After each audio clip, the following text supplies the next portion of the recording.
films, I think, because I want to, you know, change people's perception, or at least give people an opportunity to take a second view of something, you know, just to set up a space where, you know, certain norms in society or certain things taken as a given can be maybe looked at again, you know. I think I'd like my films to achieve a sense of taking a second look at stuff in society that people don't necessarily give much thought to, you know. Just stuff that I have existential questions I like to ask, and I also have questions around social justice that I like to ask. And I think some of my films do make some efforts to address these matters, you know. Well, I think there's a range of themes within them, like, I mean, obviously there's the obvious stuff around social justice and minority interests, around addiction, around gender identity, as I've said, around adoption, around being marginalised in any kind of possible way.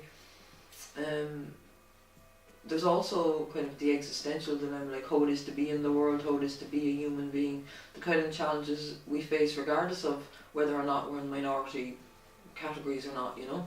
And I think that's a kind of more deeper exploration of, and that's why even everyday life and everyday existence and the kind of nitty-gritty stuff that we do on the day can have its kind of merit artistically. There can be a moment of inspiration there, and the thing is to not miss it. And I think I'd only make a film if I think it's something that kind of arrests my attention. I don't just make films because I feel I have to make any film, you know. If there's a story that's got a resonance with me, I would be very happy to take it on, you know. But The Pieces of Me really is a film about me trying to manufacture my own identity, or remanufacture it, by finding out who I am by default, by finding out who my mother is, you know.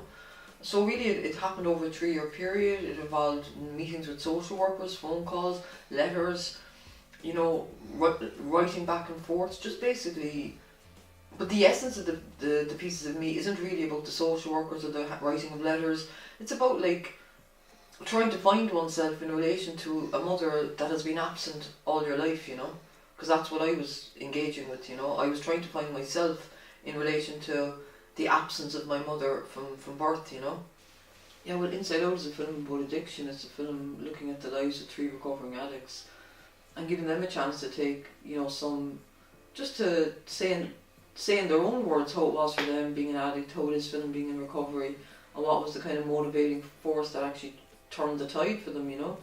And it's also to challenge some of the labels that are attributed to addicts, you know. Junkie, wino, smackhead, waster, all these kind of easy labels that are applied to people who fall out of the remit of normal, if there is normal chemical use, you know, into a kind of more desperate place.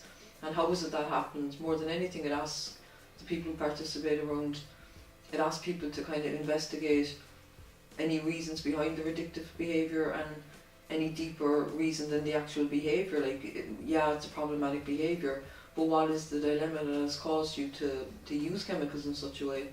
And I ask questions along the lines of looking for some sort of spiritual analysis of it, so to speak, or some sort of way of explaining to the viewer, really, is there anything behind the obvious problematic behaviour? Is there anything deeper than that that's going on? And if there was something deeper, at what point did you change that? You know, when was the moment of clarity that moved you to a different space in your life when you are recovering, and how is that for you? And Film Connect is more abstract, it's more artistic, so to speak, it's more experimental. And at that level I'm trying to explore some of the challenges that we all encounter just in terms of being human, about being in the world, and, you know, some of these existential dilemmas that we all face in one way or another. We question ourselves, we question why we're here, we question what we can contribute, we question our sense of identity and our sense of who we are, you know. And then the refrain in Connect, like, how do you find a mother, how do you find a lover, how do you find a soulmate, how do you find connection, how do you find yourself? That's really just putting it out there to people. Like, does anyone else feel this way? Is there any sense of being abandoned or being deserted or being not quite sure or uncertain? And does technology really help you, or is that just alienating you further? Or are relationships easier to keep these days because we can Skype people? There's many kind of little sideline themes, you could say, that come off from a film like Connect that just seems initially like an abstract extravaganza of technical tricks, you know. It's more than that, like.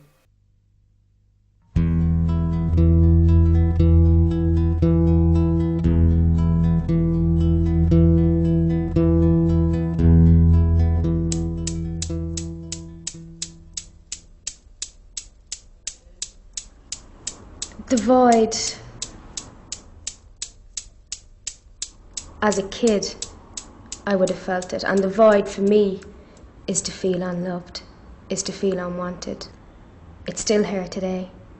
I think the need to drink and drug and all that, it's to fill a big black hole, and you live with this big black hole. You don't. I didn't anyway know it any other way.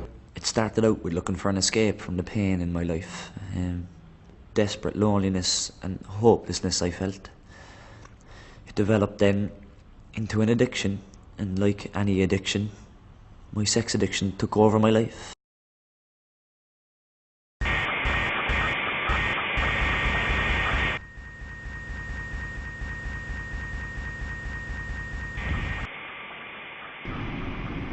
And I think that's maybe what I'm looking for, like looking for a sense of home, you know. I don't know if I'm gonna ever really completely feel myself, you know, if I don't see her, you know, and I don't meet her. How do you find your mother? How do you find a lover?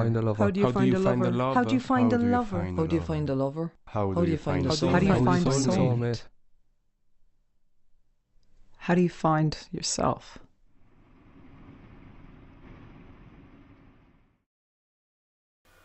The biggest challenge, I guess, is stuff like working alone, feeling isolated at times, looking for funding, borrowing equipment, not always having the money to hire equipment.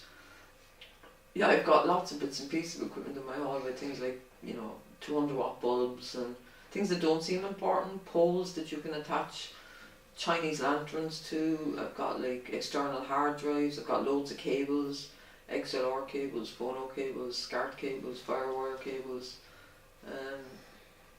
I've got like, you know, halogen lights that you could hang in your garden, but that are actually useful for an eye light for somebody. I've got loads of little quirky things that are a help, you know. I've got a tripod plate, obviously. I've got camera batteries. I've got a camera.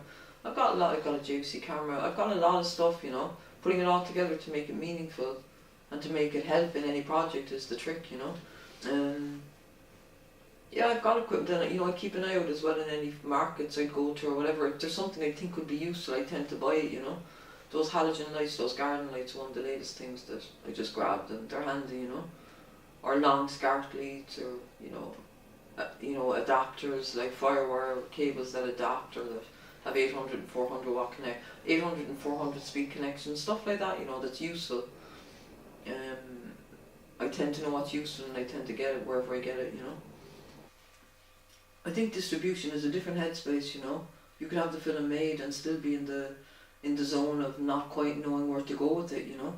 I don't make films to screen them in my house. Like, if I'm asking these questions, obviously if I get a screening from a socio-political point of view, it's meaningful. From a personal point of view and from an artistic point of view, yeah, it's nice that people look at my work and think, that's cool, it looked beautiful, or where did you shoot that, or, you know, I think that was quite an engaging soundtrack. Yeah, all that feels good, you know.